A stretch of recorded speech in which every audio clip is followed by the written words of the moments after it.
네, 여러분 안녕하세요. 윈도우스 아카데미입니다. 자, 이번 시간에는 좀 더 구체적인 L을 기반으로 해서 우리가 간단한 어플리케이션을 어떻게 생성하는지를 간단하게 한번 생성을 해 보시면서 관련된 내용들에 대한 부분을 하나씩 좀 더 자세히 살펴보도록 하겠습니다. 자, 지금 보시는 것처럼 액세스를 처음 실행시키시는 첫 화면이고요.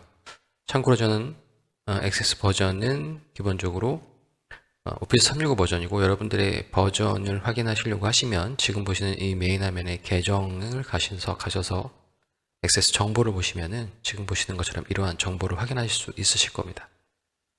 자, 버전별로 약간의 좀 기능들의 차이가 좀 있기 때문에 어떤 기능이 추가됐다가 다시 또 업그레이드 되는 버전에서는 그 기능이 빠지는 기능, 대표적인 케이스가 2013 버전에 나왔던 웹앱을 만들 수 있는 기능들은 M365에 뭐 쉐어포인트라든가 파워 앱스가 나오게 되면서 다시 빠지게 됐죠. 자, 그래서 어쨌거나 기본적으로 공통적으로 있는 템플릿은 빈 데이터베이스, 요걸 여러분들이 통해서 새로운 데이터베이스를 생성해 주시면 되기 때문에 빈 데이터베이스 선택하시고요. 자, 그러시면 데이터베이스 이름 여러분들이 선택하실 수 있고, 저는 기본적으로 연습이라고 하는 이름으로 만들어 보겠습니다. 자, 그래서 만들기를 생성을 하시면 해당되는 폴더 위치에 연습이라고 하는 ACCDB라고 하는 확장자를 갖는 데이터베이스 파일이 생성이 되실 거고요. 자, 지금 보시는 것처럼 바로 테이블을 생성할 수 있는 메인 화면으로 나오게 되고, 지금 보시는 이러한 테이블을 생성할 수 있는, 우리 보통 흔히 얘기하는 데이터 시트 보기의 디자인 방법이죠. 그래서 저는 이걸 닫고요. 네, 간단하게 첫 시간이기 때문에 해당되는 인터페이스에 대한 부분을 간략하게 좀 말씀을 드리면, 지금 보시는 것처럼 우리가 오피스 계열의 제품들을 봤을 때 나오는 동일한 형태의 인터페이스를 여러분들 확인하실 수 있을 겁니다. 그래서 보시는 것처럼 파일, 홈 만들기, 외부 데이터, 데이터베이스 도구, 도움말 이렇게 조금 다른 어플리케이션에 비하면 간편하게 구성이 되어 있는 걸 확인하실 수 있으실 텐데, 지금 보시는 것처럼 홈 메뉴는 그 전에 다른 어플리케이션에도 말씀을 드렸던 것처럼 사용자가 가장 일반적으로 많이 쓸 법한 메뉴들의 구성을 모아놓은 거기 때문에 개연성은 그렇게 없습니다. 지금 보시는 것처럼 가장 많이 쓸 법한 기능들에 대한 부분을 한 곳에 다 모아놓은 것이고요. 만들기를 가시면은 액세스의 기본적인 개체들이죠. 그래서 여러분들이 잘 알고 계시는 테이블, 쿼리, 그 다음에 폼, 보고서, 그 다음에 매크로, 각각의 요소들에 대한 부분을 생성할 수 있는 하부 메뉴가 나오게 되는 거고, 데이터베이스이기 때문에 외부 데이터, 가져오거나 내보내는 부분, 그 다음에 데이터베이스 도구에 관련된 부분 나오고요. 그리고 또 해당되는 개체에 따라서 액티비티하게 그 개체가 활성화됐을 때 나오는 리본 메뉴가 다시 또 활성화가 되실 겁니다.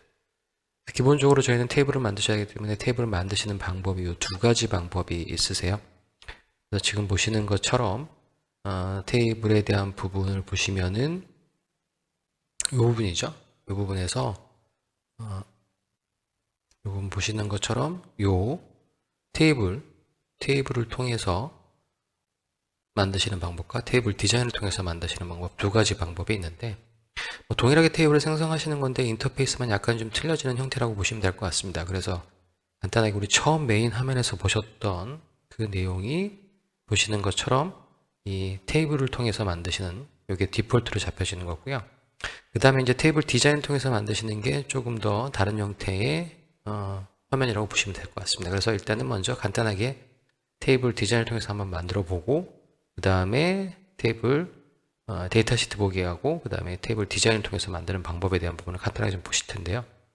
먼저 테이블 선택하시면 지금 보시는 것처럼 이렇게 현재 이름이 나오게 되고, 그 다음에 추가를 클릭해서 해당되는 데이터 형식을 지정하시면 되죠. 그래서 짧은 텍스트에 저는 이름이라고 하는 견적서를 기반으로 해서 견적서를 만드는 견적관리 시스템을 한번 기본적으로 그냥 쉽게 한번 만들어 볼 텐데요.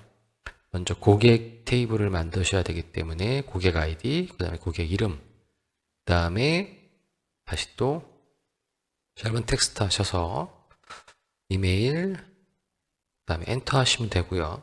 그 다음에 짧은 텍스트에서 핸드폰, 자, 그 다음에 또 클릭하셔서 짧은 텍스트로 지금 보시는 것처럼 6년 월요일. 자, 이렇게 만드시게 되면 기본적으로 지금 방금 보셨던 것처럼 가장 간단한 형태로 가장 빠르게 테이블을 만드시는 방법이고요.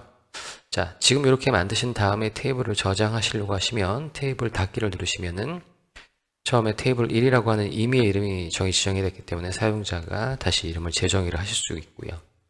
고객이라고 하는 부분으로 만들어 놓고, 자, 이 부분에 대해서 우리가 테이블에 대한 디자인을 바꾸고 싶다라고 하시면 다시 오른쪽 마우스를 클릭하셔서 디자인 보기를 하시면 되고요. 디자인 보기를 하시면 지금 보시는 것처럼 이런 형태, 좀 데이터 보기와는 좀 다른 형태로 보여지게 되시죠. 그래서 데이터 보기는 빠르게 데이터 테이블을 만들 수 있지만 디자인 보기는 좀 더 디테일하게 데이터 보기를 만들 수 있습니다. 그래서 우리가 형식을 잘못 지정하셨거나 아니면 뭐 순서를 바꾸거나 이런 부분, 세세한 부분까지에 대한 설정들을 여러분들이 여기서 좀 더 디테일하게 주실 수가 있습니다.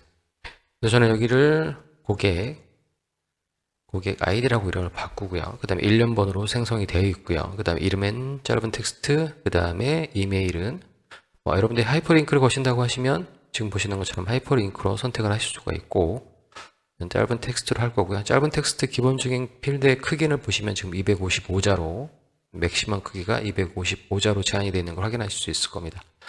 핸드폰 번호 같은 경우는 숫자로도 우리가 지정을 할 수 있겠지만 앞에 010 이렇게 들어가게 되면 숫자 같은 형식을 지정하게 되면 앞에 의미 없는 제로죠. 그런 값들은 표기가 이제 생략이 되기 때문에 통상적으로는 계산이 되지 않는 숫자 같은 경우는 텍스트로 만드시는 게 가장 효율적이라고 보시면 돼요. 꼭 그렇게 정해진 건 아니지만 일반적으로 계산할 필요가 없는 숫자 같은 경우는 보통 코드 값을 쓰이거나 텍스트로 처리해서 하는 게 조금 더 효율성이 좀 높기 때문에 지금 보시는 것처럼 짧은 텍스트를 하시게 되면 이 하단에 나오는 필드 속성에 보시는 이런 내용들을 보시면 필드 크기라든가 형식이라고 하는 건 출력되는 부분에서의 어떤 형식 포메이션을 가질까를 정의하는 부분인데 우리가 예를 들어서 통화 같은 경우는 천 단위 구분 쉼표를 만약에 표시를 한다. 또는 날짜 데이터 같은 경우는 날짜 형식을 연월일을 어떤 식으로 표시를 할 것인지에 대한 부분들, 그런 것들에 대한 형식이고, 입력 마스크에 대한 부분은 입력하는 부분을 우리가 예를 들어서 사업자 등록번호 같은 경우는 숫자 다시 그 다음에 또 숫자 또 다시 이런 식으로 구성이 되어 있을 때 그걸 일일이 다 다시까지 넣으시려고 하시면 불편하시잖아요. 그러니까 입력 마스크를 둬서 어떤 입력에 대한 일정한 양식을 지정해 놓은 그런 케이스입니다. 그런 부분들은 지금 말씀드려봤자 나중에 다 까먹을 수 있으시니까, 그리고 또 그거가 주 메인이 아니기 때문에 해당되는 그때그때 케이스별로 좀 더 디테일하게 좀 말씀을 제가 드릴 거고요. 이번 시간에는 간단하게 저희가 견적서라고 하는 견적을 만드는 그런 하나의 앱을 어떻게 구성할지에 대한 부분을, 전체적인 부분을 좀 보실 거니까 지금 보시는 것처럼 이렇게 간단하게 해당되는 내용에 대한 부분들만 먼저 좀 보시고, 중요한 내용들은 또 나중에 차례차례 또 하나하나씩 좀 여러분에게 자세하게 말씀을 드리도록 하겠습니다. 자, 생년월 같은 경우는 날짜이기 때문에 날짜 시간으로 지정하시면 될 것 같고요. 그럼 지금 보시는 것처럼 짧은 텍스트일 때와 날짜 시간일 때의 기본적인 필드 속성에 대한 부분들은 좀 다르게 좀 표시가 되는 거죠.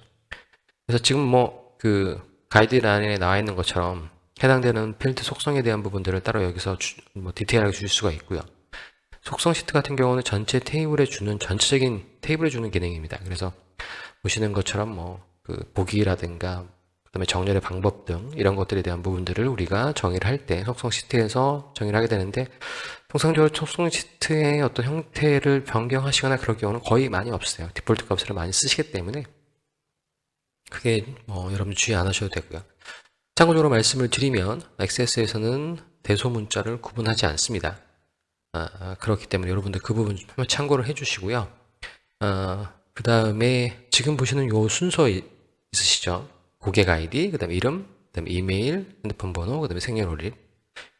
요 순서가 테이블에 구성되는, 표시되는 순서를 의미하는 거기 때문에 요 순서를 바꾸고 싶다라고 하시면 해당되는 부분을 한번 클릭하셔서 한번 전체를 선택하신 다음에 이 앞쪽에 마우스 포인터를 갖다 대시고, 그 다음에 이 부분을 한번 꾹 누르시면 이렇게 보시는 것처럼 이동할 수 있는 탭으로 나오셨을 때 그때 이동해 주시면 지금 보시는 것처럼 이렇게 순서를 바꾸실 수가 있다라고 하는 부분 여러분들 기억해 주시고요. 한 가지 참고적으로 말씀을 드리면 주의하셔야 될 사항 중에 하나는 뭐가 있냐면 필드의 이름을 여러분들이 바꾸시게 되면 보통 이제 권장해 드리진 않는 방법인데, 나중에 이미 테이블을 만들어 놓으신 다음에 필드명을 바꾸신다. 그러면 우리가 보통 여기에 테이블들에 대한 부분들을 만들어 놓으시고, 그 다음에 입력 폼을 만들어 놓으시고, 보고서, 쿼리, 여러 가지들을 만들어 놓으실 거잖아요. 그렇게 되면 이름을 바꾸게 되면 연관되어 있는 부분들이 같이 연동이 되는 부분이 있기 때문에 그런 부분들의 내용을 자동으로 고쳐주기 위한 옵션이 파일의 옵션을 가서 보시면 현재 데이터베이스에서 그 다음에 옵션의 값을 보시면은 이름 자동 고침 옵션이 있죠. 그래서 이름 자동 고침 정보를 추적해서 이름을 자동 고침을 실행을 해주는데 이 기능이 켜 있으면은 전반적으로 액세스의 성능이 많이 좀 떨어질 수도 있습니다. 작업을 하시는 동안에. 그래서 보통 이걸 끄시는 경우도 있는데 이름을 바꾸시게 되면 바꾼 이름에 대한 부분들이 추적이 돼서 자동으로 연계가 되는데 한계가 있습니다. 그래서 폼이라든가 테이블에서의 이름에 대한 부분은 바꿔지지만 매크로나 우리가 VBA 코드 값으로 들어가 있는 이름들은 바뀌어지지가 않아요. 그렇기 때문에 오동작을 일으킬 수 있는 요소가 분명히 되죠. 될 수 있으면 이름을 지실 때 신중하셔야 되고 나중에 바꾸시는 일은 될 수 있으면 그런 부분들은 좀 주의해서 여러분들이 체크를 하셔야 됩니다. 자, 이렇게 해서 저는 첫 번째 시간 저희 견적서를 만드는 그런 과정 중에서 기본적인 테이블을 생성하는 부분에 대해서 여러분들과 간단하게 보셨고요.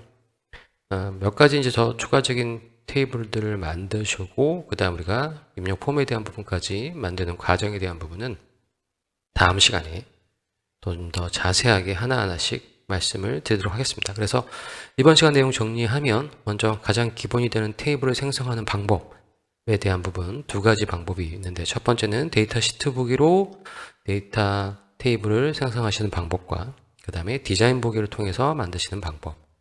일반적으로는 여러분들에게 권해드리는 방법은 디자인 보기를 통해서 만드시는 방법을 권해드립니다. 좀 더 디테일하고 좀 자세한 내용을 설정할 수 있기 때문에. 자, 그래서 저희는 이렇게 해서 첫 번째 고객에 대한 부분 테이블을 완성을 했고요. 다음 시간에 계속해서 추가적인 내용들에 대한 부분들 계속 설명드리도록 하겠습니다.